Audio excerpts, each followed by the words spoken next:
find me close to thee, find me at the feet of Jesus. Is dit nie 'n wonderlike gedagte? Wonderlike gedagte, want hy is ons koning. Ons wil by sy voete wees. Ek wil graag vanoggend gesels oor 'n ander koning wat gebuig het voor die koning van konings, en dis die koning Dawid. Dit is altyd interessant wanneer ons die uitdrukking hoor in Openbaring waar daar erkenning aan Jesus gegee word as die koning van konings. Dan is dit so interessant dat 'n koning soos Dawid, wat gesien was as 'n man na God se hart, dat hy as 'n koning buig voor die koning van alle konings. Hier's iemand wat alles het, iemand wat alle aardse mag en krag tot sy beskikking het, en hy onderwerp hom aan Jesus die Christus, aan God, as die koning van alle konings. Nou in Psalm 86 kry ons hier 'n interessante moment in Dawid se lewe. Net so 'n bietjie agtergrond oor Psalm 86, of oor psalms in die algemeen. Psalm 86 is die enigste psalm van Dawid wat opgeneem is in die derde deel van psalms. Soos julle weet, psalms bestaan uit 4 boeke uit, wat saamgestel is en vir ons die hele psalmboek gee. En die derde groepering daarvan, Psalm 73 tot so hier in die 90, is 'n spesifieke groep psalms, en die enigste een van Dawid in daai groep is hierdie Psalm 86. Toe ek 'n bietjie die interessantheid daarvan opsoek, toe besef ek, weet jy, daar's interessante dinge rondom die skrif. Die skrif, soos ons hom hier het vandag, ons protestante skrif, as ek dit so kan stel, want soos julle weet, die katholieke het, ek dink, 73 boeke in hulle Bybel, maar ons protestantse geloof, ons Bybel, het 66 boeke. 66 boeke verdeel in 2 dele, eintlik 3 dele. Soos die Ou Testament, so die Nuwe Testament, maar in die Nuwe Testament is daar so half 2 gedagtes. As 'n groot deel van die Nuwe Testament wat vir die Jode geskryf is en aan die Jode gerig is. En dan is daar 'n groot deel van die Nuwe Testament wat aan die heidene geskryf is. Baie van Paulus se geskrifte gaan oor, hy adresseer spesifiek die heidenvolke. Maar as ons na die Bybel kyk, so ons het in die Bybel 66 boeke, ons het 40 verskillende skrywers. En wat so interessant is van die skrif, is dat daai 40 skrywers letterlik kom uit elke vlak van die samelewing. Daar's herders wat geskryf het. Dawid was 'n herder, maar Dawid was ook 'n koning. Daar is medici wat geskryf het. Lukas, se dokter. Daar's SARS amptenare, tax collectors, Matteus, wat 'n boek geskryf het. So, dis so mooi dat God dit beskik het, dat daar oor die hele spektrum van die mens se status, mense na vore gekom het onder die sanksionering van die Heilige Gees en die Bybel, 'n hand daarin om die Bybel tot stand te kom. Maar wat is die Bybel, julle? Die Bybel is 'n samestelling van getuienisse. Mense wat of self God se handeling ervaar het, of mense wat by ander gehoor het van God se handeling en dit opgeneem het in die skrif. Maar dit is baie duidelik dat oor die hele die lengte en breedte van die skrif, oor 'n tydperk van 1500 jaar, hier bo menslike ingryping is, wat 'n boek te vir ons tot stand gebring het, waaruit ons kan leer, en waaruit ons regtig kan sê, geen mens kon hierdie so by mekaar sit, dat 40 verskillende ouens, oor 1500 jaar, 66 boeke skryf, en hier's een goue draad hierdeur. Is dit nie amazing? Dis amazing. Maar so 'n ander interessante ding wat julle miskien sal geniet oor die Bybel. Waar is die middelpunt van die Bybel?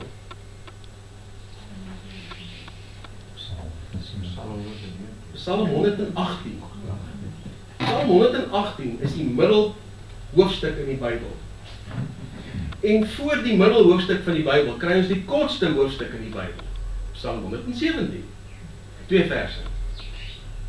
En na die middelpunt van die Bybel, kry ons die langste hoofstuk in die Bybel. 172 verse. Laat julle daai. Psalm 119, 172 verse. Is dit toevallig? Toevallig. Maar, as ons die middelste vers in die Bybel vat 'n raai, wat 'n vers is dit? Dis Psalm 118, vers 8. En dit sê, dit is beter om by die Here te skuil, as om op mense te vertrou. Ha? Dink julle dis 'n openingsteksvers vanoggend vir die Springbokke? Ek dink toch al so, miskien moet hulle 'n bietjie pay attention. Toch ook vir ons wat dink, die Bokke kan nie val nie, nee.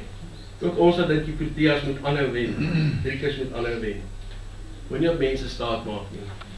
Psalm 118 vers 8, die middelste vers in die middelste hoofstuk van die Bybel. Dit is beter om by die Here te skuil as om op mense te vertrou. Nog 'n ander interessante ding. As jy al die hoofstukke in die Bybel bymekaar sit, dan het ons 1189 hoofstukke. 1189.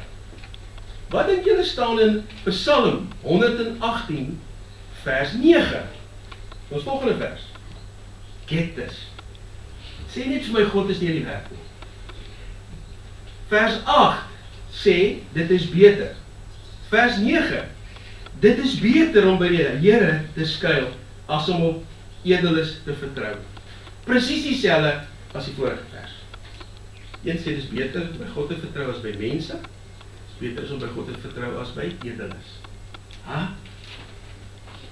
Maar, wat nou nice is van die Bybel nie. Die langste vers in die skrif. Dit sê nogal baie.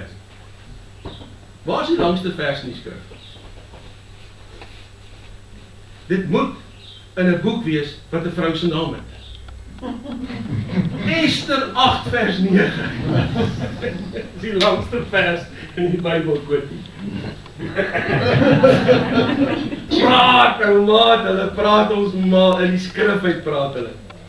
Het julle geweet dat die skrif ook sê dat mans eerst in die hemel gaan wees? Ja, sien jy? Ja. Romeine, Openbaring, dis Openbaring, nee. Openbaring 8 vers 11 sê, en daar was 'n halfuur stilte in die hemel. So dit sê, die mans moes die eerste dag gewees het om te weet, daar was 'n halfuur stilte, voor die vrouens aangekom het. Okay, moet nou nie daarvoor naspel maak, ek trek sommer julle been. Maar dit is baie interessant julle, dat die skrif vir ons so 'n bron van motivering kan wees. Want dis God wat met ons praat. As mense sê die Here praat met my, dan luister ek altyd 2 keer. Ja, want weet jy, is 'n paar ouens wat heeltyd besig is met 'n WhatsApp hemel toe en terug hoor. Dis gaan net so. Maar wanneer praat God met ons? Uit die skrif uit. Dis die heel eerste plek. Ja, hy gee my gedagtes. Ja, hy lei my. Hy trek my aandag met sekere dinge en ek ervaar die leiding van die Heilige Gees. Maar in die eerste plek praat hy met ons uit die skrif uit. En Psalm 86 is so 'n psalm waar daar die menswees nogal so sterk na vore kom uit die skrif uit. Kom ons lees saam vanaf vers 1 uit Psalm 86 uit. En die oproep daarvan, en dis waar ek glo dat daar 'n spesifieke aksent vanoggend is. Hier's mense wat hier sit wat 'n deurbraak nodig het. Hier's mense wat na hierdie boodskap gaan luister na die tyd, wat 'n deurbraak nodig het. Hier's mense wat roep, of mense wat jy ken. Dis nie dalk vandag op jou van toepassing nie, maar jy weet van iemand wat roep na die Here. Jy weet van iemand wat in 'n geweldige moeilike situasie is, wat 'n soeke het na Here, asseblief, wys net vir my waartoe gaan dinge. Here, asseblief, praat net met my, gee my net so bietjie hoop. En in hierdie psalm uit lees ons waar Dawid sê, Here, neig u oor, verhoor my, want ek is elendig en behoeftig. Neig u oor. Die Engels beskryf dit so mooi, dis asof jy sê, luister. Ag Here, asseblief draai net die oor na my toe. Kan ek net die aandag kry? Luister net. Bewaar my siel, want u gunsgenoot is ek. U my God, verlos u knegt wat op u vertrou. Wees my genadig, o Here, want ek roep u aan die hele dag. Verbly die siel van u knegt, want op u, o Here, hef ek my siel op. Dan kan ek net myself hier onderbreek. Wat doen ons wanneer ons deur 'n moeilike tyd gaan? Ons trek terug. Ons praat nie. Ons deel nie. Ons voel of die Here ons hier, of die lewe ons hier in 'n ding in vasdruk, dat ek kan nie eers praat, so depressief is ek. Ek kan nie eers praat oor my probleme, en daarom sukkel ons dikwels om met God te praat in ons moeilike tye. Of is dit net ek? Gebeur dit met julle ook? Verseker. Wat moet ek en jy doen? Kan ek julle net 'n bietjie advies gee? Dis die gospel nie, dis my ervaring. Wanneer ek in so tyd ingaan, dan vat ek die Bybel en ek slaan psalms oop. En ek maak my kamer deur toe en ek loop rond in die kamer en ek praat hardop. Ek lees hardop die Bybel. Bid die skrif. Ek smeek julle, as jy by 'n tyd kom wat jy self nie weer weet hoe om met die Here te praat nie, maak die Bybel oop by psalms, stap rond en praat die skrif. Want hierin, die geesteswêreld wat my en jou probeer afdruk, wat by my en jou probeer steel, moet die woord van God oor jou lewe hoor. As jy nie by 'n plek uitkom waar jy heeltyd God se woord oor jou lewe hoor nie, doen dit dan self. Dit gebeur baie met my, dat ek nie weet hoe om te bid. Here, ek weet nie hoe om te bid. Gaan psalms doen. Lees Psalm 23. Al lees jy hom 1000 keer. Want in Psalm 23 gee jy aan God die erkenning dat jy in 'n moeilike situasie is. In Psalm 23 spreek ek lewe oor myself uit, dat ek hier deur die dal van doodskade weer gaan. In Psalm 23 spreek ek God se liefde en sy versorging oor my uit. My beker loop oor. Doen dit. Kom ons gaan aan. Vers 5, want u, o Here, is goed en vergewensgesind en groot van goeie tierenheid vir almal wat u aanroep. Here, luister na my gebed en let op die stem van my smeekinge. In die dag van my benoudheid roep ek u aan, want u verhoor my. Daar is niemand soos u onder die gode, o Here, en daar is niks soos u werke nie. Al die nasies wat u gemaak het, sal kom en hulle sal voor die aangesig neerbuig, Here, en hulle sal u naam eer. Want u is groot en doen wonders, u alleen is God. Leer my, Here, u weg. Ek sal in die waarheid wandel, verenig my hart tot die vrees van u naam. Here my God, ek wil u loof met my hele hart en u naam vir ewig eer, want u goeie tierenheid is groot oor my en u het my siel in die doderyk diep daaronder gered. Het jy al gevoel dat jy nodig het dat God jou moet red in die situasie? Dat jy so in die gutters is, emosioneel, of dat jy finansiëel so diep in die moeilikheid is, jy weet nie hoe om daar uit te klim nie. Jy weet net nie. O God, vermetel is dit teen my opgestaan, en 'n bende tiranne soek my lewe, en hulle stel u nie voor hulle nie. Het julle vyande? Dis net ek. Julle mense wat julle nie net eenvoudig nie like nie, klap. Maak nie saak wat jy doen nie. Daai ou hou nie van jou gevreet nie. Daai vrou bots nou maar net met jou, klap. Hulle like jou nie, hulle wil nie na jou luister nie, hulle sal nie van jou wil hoor nie, niks wat jy doen of sê is ooit goed genoeg nie. Dawid is in hierdie selfde situasie. Dawid was 'n koning, toe moes hy vlug vir sy lewe. Maar u, Here, is 'n barmhartige en genadige God. En nou volg die res van hierdie psalm, en is asof Dawid rustig raak, En hy besef, maar U, Here, ek is aan die voete van Jesus, maar U, Jesus, help my. Dawid kom hier van vers 15 af, by 'n posisie waar hy sê, hy begin erken sy afhanklikheid van God. En wanneer ons dan na hierdie hele Psalm kyk, dan is daar 4 goed wat ons duidelik kan sien in hierdie Psalm voorkom. En daai 4 dinge is 100% van toepassing op my en jou lewe. Die eerste ene is, Dawid in hierdie Psalm erken sy afhanklikheid van God. Vanoggend het Driekus by 'n punt gekom wat hy weet, sy afhanklikheid in daai ring het nie gelê by of hy wen of verloor nie. Springbokke se afhanklikheid het nie gekom of hulle nou die eerste wedstryd in die kampioenskap gewen of verloor het nie. Dis tydelike goed daai. Ja, en ons gaan om te kere in hierdie wêreld oor tydelike goed hoor. Ek meen, tyd, energie, geld, fame, alles draai rondom tydelike goed. Maar wanneer ek en jy na hierdie situasies kyk, wanneer ek en jy na lewenssituasies kyk, besef ons dat dinge gaan verby. Aardse goed is tydelik van aard. Dis tydelik belangrik. Vers 1, vers 6 en vers 16 is gefokus daarop wat Dawid sê, ek is bedroef, maar my Here, my God, ek is van U afhanklik. Hy hang God aan, en ons sien dit in vers 14 en 17, waar hy praat van sy vyande, praat van die mense wat teen hom is. En so ook ek en jy, want ons moet erkenning gee dat ons vyande het. Wie is ons heel eerste vyand? Satan. Dis ons heel eerste vyand. Jesus waarsku ons en sê, hy gaan kom slag en steel en roof.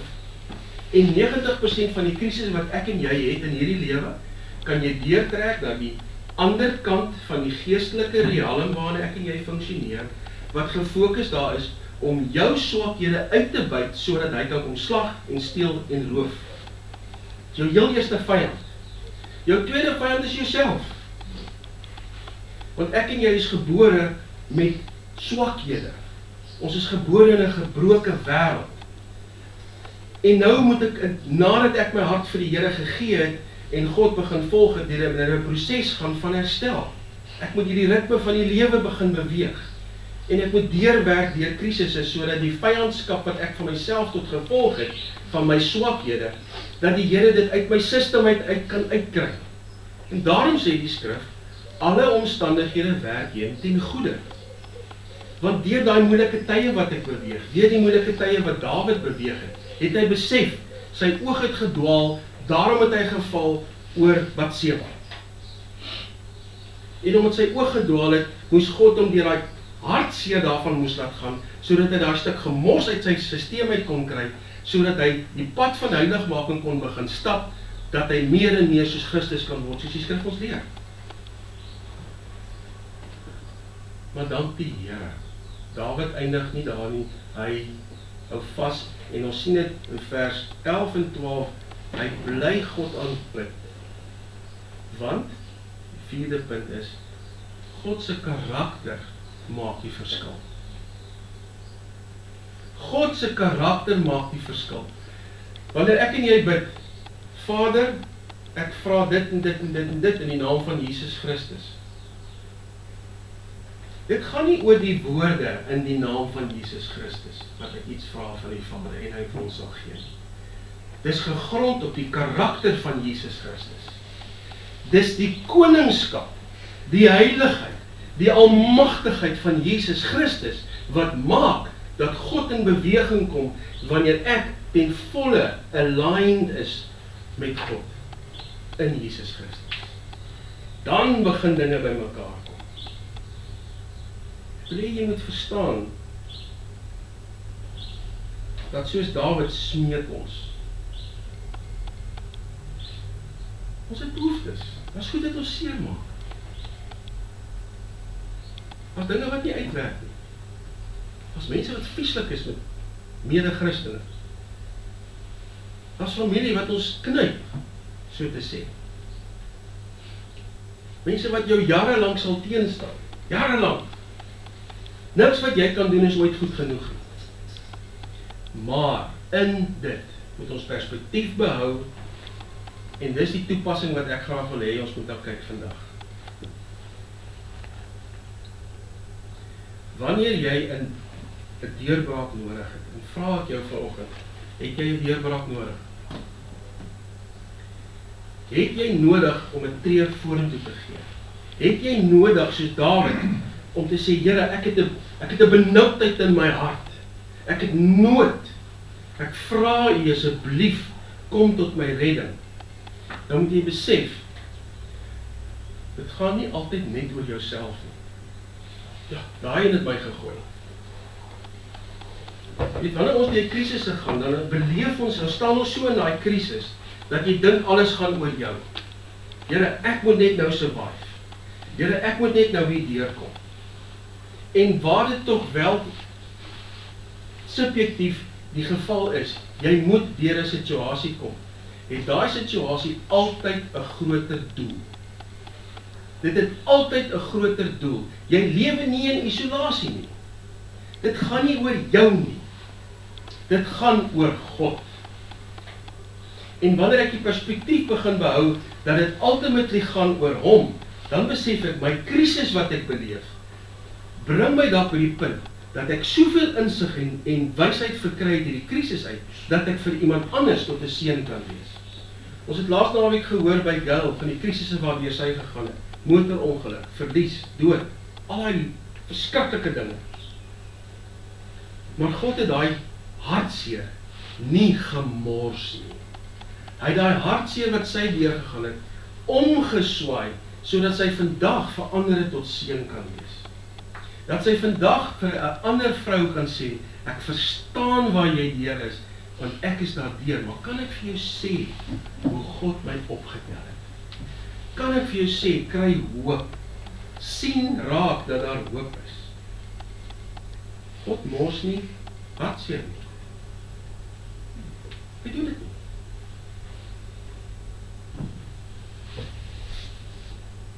Een ander toepassing hiervan is ons aanbidding en oorgawe. Psalm 86 wys vir ons dat ons deur gebed en lofprysing deurbreek. Dis jou op die knieë staan en smeek tot God, wat maak, die situasie verander dikwels nie, maar ek verander. God gebruik baie keer die situasie, dat jy tot nuwe insig moet kom. Jy fight die hele tyd teen 'n ding. Jy kom nie deur nie, maar jy besef nie, dis omdat jy nie verander het nie. Dikwels is dit, ek moet verander, want wanneer ek verander, is my angle op hierdie situasie skielik anders. Ek kyk heeltyd so hierna, en nou gaan ek deur die stryd, en soos ek deur die stryd gaan, verander my invalshoek hier. En dan breek dit skielik deur. Kan ek vir julle 'n voorbeeld gee?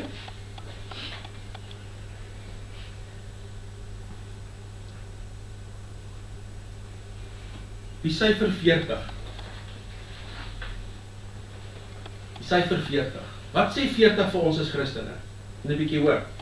Gee my 'n paar idees oor die syfer 40 in die skrif. Dis nie meer 'n kind nie. Ja. Okay. Right, nice. Dan die op 40 kry ons al verstand, né? Alright. Nog 'n 40 uit die skrif uit. 40 dae in die woestyn. 40 dae in die woestyn.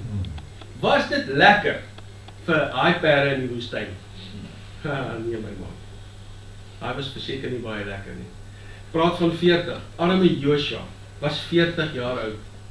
Toe God sê, goed dag? 40 dae, 40 nagte gereën. 40 dae en 40 nagte gereën. Josua was 40 jaar oud. Toe hy en Caleb sê, ons kan daai ouens vat. En die res sê, ons kan hulle nie vat nie. En toe moes hulle vir 40 jaar deur die woestyn marseer. Arme Josua is eers 80 toe hulle in die beloofde land instap. Hy's 40 toe dit gebeur. 40 jaar in die woestyn. Maar toe, na die 40 dae en 40 nagte, kan ek julle vra, wat het gebeur op dag 41 in Noag se tyd? Wat het op dag 41 gebeur? Dit het ophou reën. Daar was nie meer 'n storm nie.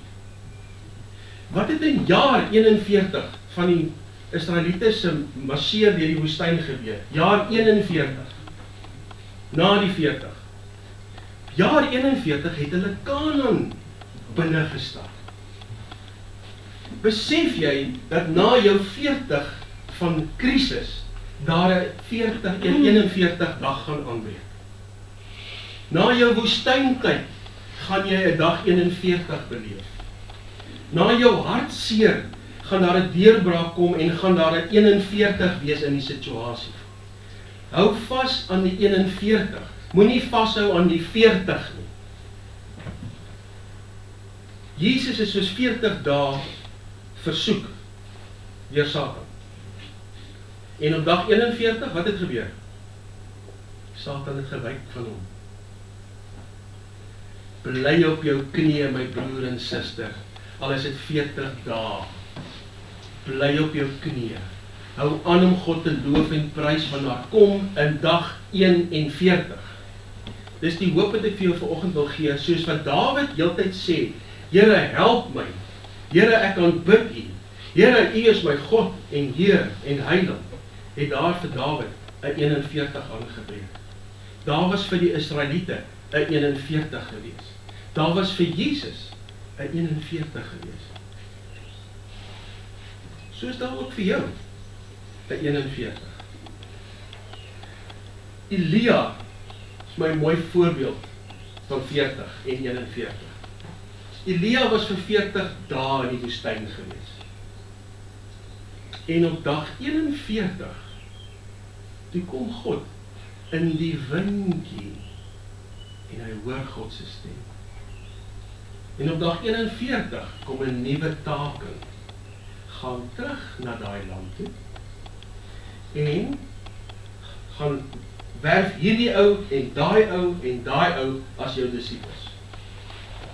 Op 41 is daar 'n vernuwing vir Elia gewees. Op 41 kry hy 'n nuwe job, so to speak, vir God. Op 41 kry sy loopbaan in Christus weer hoop. Vind hoop by God. Vind hoop daarin dat daar 'n deurbraak wat vir elkeen van my en jou lê. Besef dit gaan nie oor vandag nie. Besef dat die lewe gaan aan. Ek en jy gaan vir ewig lewe. Die krisisse van die ongelowige, vir hulle eindig alles by die dood. Vir my en jou begin dit nou reeds. Ons gaan deur die dood. Ons gaan deur dit. Ons het 'n 41.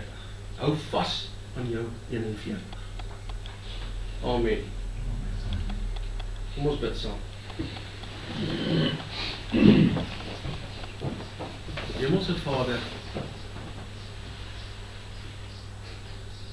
dankie dat ek vanoggend kan bid vir myself en vir die gemeente, elkeen in hierdie gemeente. Here, dat ons sal besef dat daar is deurbrake vir elkeen van ons. Dat die krisisse wat ek nou beleef, deel is van die proses om meer en meer te word en meer te groei, sodat U ons meer en meer kan gebruik. Dankie, Here Jesus, dat U ons leer. U het reeds die dood oorwin. En wanneer ons U aanbid, dan veg ons nie meer om 'n oorwinning te kry nie. Here, ons het reeds die oorwinning saam met U. Hier is net nou klein veldslaggies wat ons tref elke nou en dan. Maar ons kan deur elke veldslag kom sodat ons éventueel die stryd, die oorlog saam met U kan vier. Wat reeds gewen is. U het reeds aan die kruis gesê, dit is volbring. Dankie Jesus.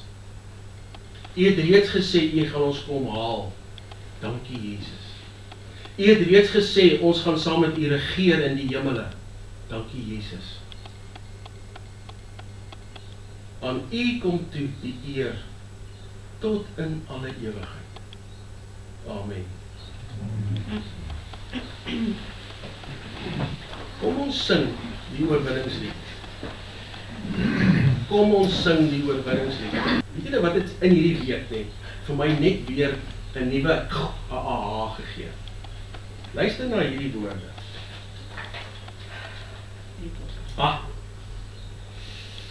Your fight is from victory, not for victory. Dink net, luister net weer. Your fight is from victory, not for victory. Kan ek julle 'n voorbeeld gee? Die Tweede Wêreldoorlog, toe Berlyn val en die geallieerde magte val Berlyn binne, toe's Hitler verslaan. Hy het die oorlog verloor. Maar op plek op die gevegsvelde was daar nog 'n paar Duitsers wat gefight het asof hulle wen. En daar moes 'n poging aangewend geword het deur die geallieerde magte om by daai klein groepies pelotonne uit te kom en te sê, hey Thomas, wake up, julle het verloor. Berlyn het geval. Dis wat met ons gebeur. Dat die magte van die hel het klaar verloor. Klaar! Hulle het net so nou en dan 'n reminder nodig, dat ek en jy opstaan en sê, hey, ken jou plek, bly in jou baan, laat jy gaan. Hierdie grondgebied is Jesus se grondgebied. Hierdie lewensfaset van my is Jesus se. Hierdie vriend, Morney, hands off, hy's in hierdie kerk, hy's in hierdie gemeente, hands off, laat hom staan, laat julle gaan. Verstaan julle wat ek sê? Ons het reeds oorwin. Nou as jy besef, jy het reeds oorwin, dan maak soveel dinge skielik sin. You don't fight for victory. You are already victorious. Voor ek die seën van die Here uitspreek, as daar enige iemand is wat met my wil gesels oor hierdie boodskap, asseblief neem die vrymoedigheid om my nie weer te skakel of sommer nou vorentoe te kom, dan bid ons saam en ons vertrou die Here vir deurbrake in elkeen van ons se lewens. Ontvang die seën van die Here. Die Here ons God sal julle seën en na julle kyk. Die Here ons God sal met deernis na julle kyk en baie goed wees vir julle. Die Here ons God sal julle gebede beantwoord en vir julle vrede gee. Amen. Amen.